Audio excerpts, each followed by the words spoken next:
You can't tell a lie.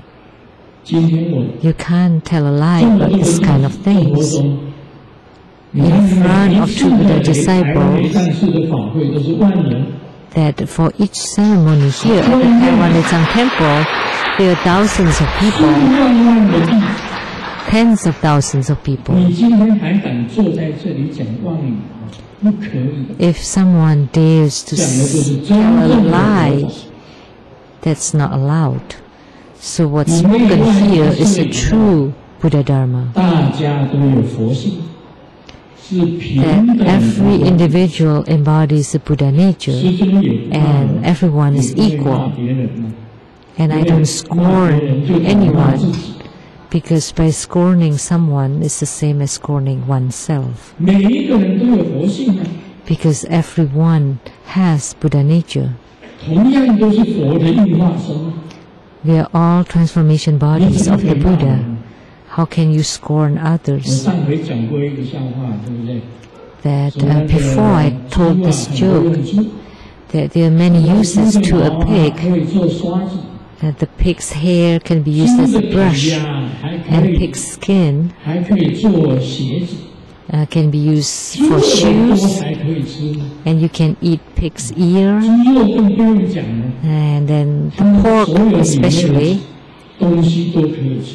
and you can eat everything about the pig's internals, and then you can even use it to scorn or to curse. But one who has gained enlightenment and attained Buddhahood never talk, never mouth others, especially behind others. If you talk, or if you gossip behind other people, then they're the gossiper. So a truly enlightened one will not talk behind others. And you cannot even scorn others or scold others.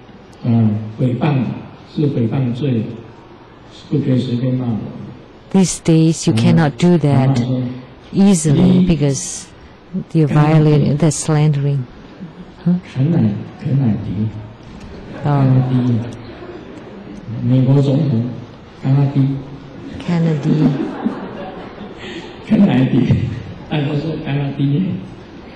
So, if you say it sounded like Kennedy, that means pig in Taiwanese, and then you can be sued for 50,000.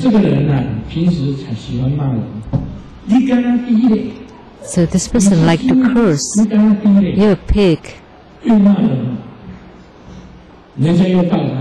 He cursed others and others sued him again, or another person sued him. Now he's being fined 70,000. And then he said, this is not fair. In the past when I cursed pig, I was fined 50,000 and by the other judge, but this time I was fined 70,000. And then the judge said, what can I say, because the price of the pork has risen. So the fine has also increased. So we should not curse at others. As the spiritual cultivators, after gaining enlightenment and attaining Buddhahood, after embodying wisdom, would know that by cursing at others is the same as cursing at yourself. That should not be allowed. That there's equality among all sentient beings. We should not scorn or scold others at our own, to our heart's content.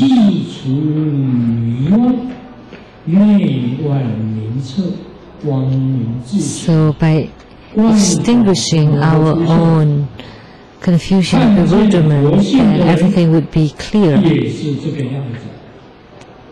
So in clarity, all things appear, And the one who sees the Buddha nature is thus. That's how it is.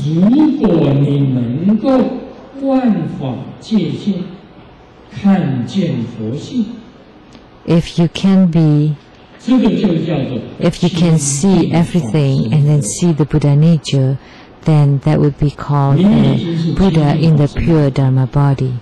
Then you are already a Buddha in the pure Dharma body. And then the sixth patriarch said, good Dharma friends, by taking refuge, by your mind taking refuge in the self-nature, so the true object of your refuge is taking refuge in your own Buddha nature, not in others.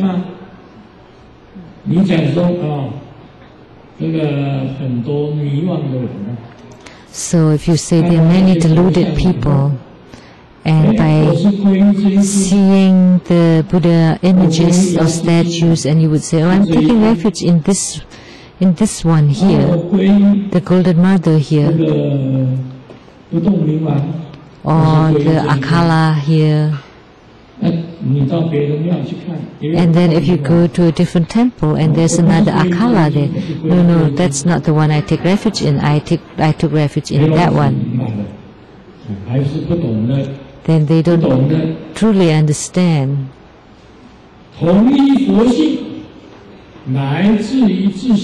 Because the Buddha nature comes from the self-nature, from our mind. That's just superficial. The Buddha images, Akala, Golden Mother, just their names. If you say taking refuge in Golden Mother and say, I'm taking refuge in this Golden Mother, and then the Golden Mother of the Seattle temple would get upset. You were in Seattle before. You took refuge in me in Seattle. How come now it becomes the one in Taiwan? Then that other Golden Mother Golden Mothers would quarrel with each other because the name Golden Mother is just a name. I have told this joke a long time ago. There was a man that's chasing after a girl very closely. He follows her everywhere. And then the girl went into a noodle shop, and he did too. And he wanted to know the name of the girl. And the girl was sitting in front, and he was at the back. And then he briefed up and walked toward her and asked her, what did you call? Actually, what are you called in Chinese? So what do you call? And she said, or order. Actually, that also means order in Chinese. And then she replied, the noodle soup. Because she thought he asked her, what do you order?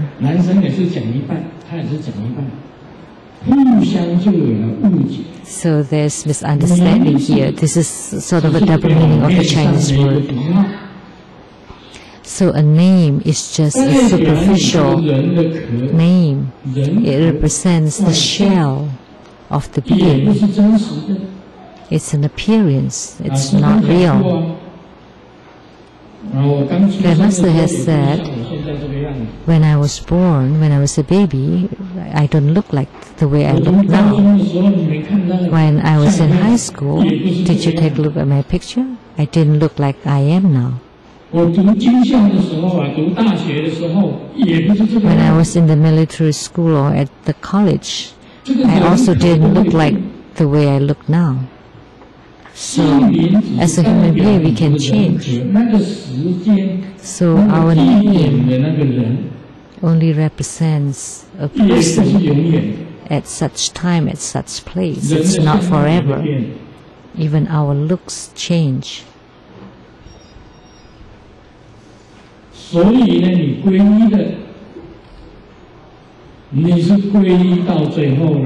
So in taking refuge at the end, ultimately, you are taking refuge in your own Buddha nature.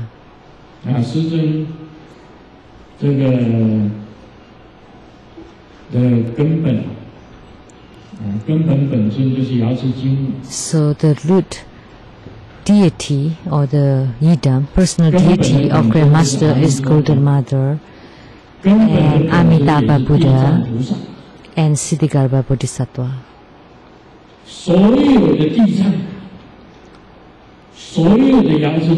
So all Siddhigarbhas, all Golden Mothers and all Amitabhas are the object of my refuge. That Golden Mother, Amitabha Buddha and Siddhigarbha Bodhisattva are within my mind. They appear from the Buddha nature. They transform from my Buddha nature within my own mind.